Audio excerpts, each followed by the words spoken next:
Good morning, welcome back to my channel. ഇന്നത്തെ video മീലിബഗിനെ കുറിച്ചാണ് കേട്ടോ. ഇന്ന് ഞാൻ റോസ് പ്ലാന്റ് എടുത്ത് ചെന്ന് കഴിഞ്ഞപ്പോൾ കണ്ട കാഴ്ചയാണിത്. ഒരു ചെടിയിൽ മാത്രം മീലിബഗ് അറ്റാക്ക് ചെയ്തിട്ടുണ്ടായിരുന്നു. അപ്പോൾ ഞാൻ ആദ്യം തന്നെ ചെയ്ത് എന്താണെന്ന് വെച്ച് കഴിഞ്ഞാൽ ഈ ചെടിയെ നമ്മൾ എടുത്തിട്ട് അവിടെ നിന്ന് ക്വാറൻറ്റൈൻ ചെയ്തു കേട്ടോ. എന്ന് വെച്ചാൽ മാറ്റി വെച്ചു മറ്റുള്ള ചെടികളിൽ നിന്നും, ഇല്ലെങ്കിൽ അതിലേക്കും കൂടെ വേഗം പടരും. പിന്നെ മറ്റൊരു കാര്യം എന്നാന്ന് വെച്ചിട്ടുണ്ടെങ്കിൽ ഇങ്ങനെ വന്നു കഴിഞ്ഞാൽ ആദ്യമേ ഇപ്പോൾ ഒരു സ്റ്റാർട്ടിങ് സ്റ്റേജിലാണെങ്കിലും നമുക്ക് ചെയ്യാൻ പറ്റുന്ന ഒരു ബ്രഷും അതുപോലെ തന്നെ ഒരു കോട്ടനും ഉണ്ടെങ്കിലുണ്ടല്ലോ, അത് നമുക്ക് തുടച്ച് മാറ്റി ആ ചെടിയെ ഒന്ന് നല്ലൊരു ഇൻസെക്ടിസൈഡ് കൊടുത്ത് രക്ഷപ്പെടുത്താവുന്നതേ ഉള്ളൂ കേട്ടോ.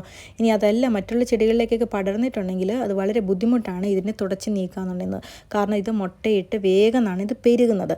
അതുപോലെ തന്നെ നമ്മുടെ ഉറുമ്പുകളുണ്ടല്ലോ, ഉറുമ്പുകൾ ഇതിനെ വളരാൻ പെട്ടെന്ന് സഹായിക്കും. കാരണം വെച്ചിട്ടുണ്ടെങ്കിൽ ഇതിന് മേളിലൂടെ എല്ലാ ഉറുമ്പുകൾ ഇങ്ങനെ പോകും. എന്തുകൊണ്ടാണ് ഈ ഉറുമ്പ് ആകർഷിക്കപ്പെടുന്നതെന്ന് പറഞ്ഞു കഴിഞ്ഞാൽ ഇത് പുറപ്പെടുവിക്കുന്ന ഒരു സ്രവമുണ്ട് കേട്ടോ, ഒരു ഗമ്മി ടൈപ്പ്. അതിനൊരു സ്വീറ്റ് ടേസ്റ്റാണ്. സോ അത് കഴിക്കാൻ വേണ്ടിയിട്ടാണ് ഉറുമ്പുകൾ വരുന്നത്. സോ ഈ ഉറുമ്പുകൾ ഒരു ചെടിയിൽ നിന്ന് മറ്റൊരു ചെടിയിലേക്ക് പോകുമ്പോൾ ഇതിൻ്റെ കുഞ്ഞുങ്ങളെയും കൊണ്ടാണ് ട്രാവൽ ചെയ്യുന്നത്. നിങ്ങൾ കറിവേപ്പില മുതലായ ചെടികളിൽ സൂക്ഷിച്ച് നോക്കിയാൽ മനസ്സിലാകും കേട്ടോ. ഈ മീലിബഗ് ഉണ്ടെങ്കിൽ അതിൽ നിറയെ ഉറുമ്പുകളും ഉണ്ടാവും. അപ്പം ചെടിയിൽ നിന്ന് ഇതിനെ നമ്മൾ ഓടിക്കുന്നതിനൊപ്പം തന്നെ ഉറുമ്പുകളെയും നമ്മൾ തുരുത്തി മാറ്റണം കേട്ടോ. അങ്ങനെയാണെങ്കിൽ മാത്രമേ മറ്റുള്ള ചെടികളിലേക്ക് ഇത് പകരാതിരിക്കത്തുള്ളൂ. നിങ്ങൾക്ക് എൻ്റെ വീഡിയോസൊക്കെ യൂസ്ഫുൾ ആണെന്ന് തോന്നുകയാണെങ്കിൽ എൻ്റെ ചാനലൊന്ന് സബ്സ്ക്രൈബ് ചെയ്യണേ. അതുപോലെ തന്നെ വീഡിയോസൊക്കെ ഷെയർ ചെയ്യണം, ലൈക്ക് ചെയ്യണം.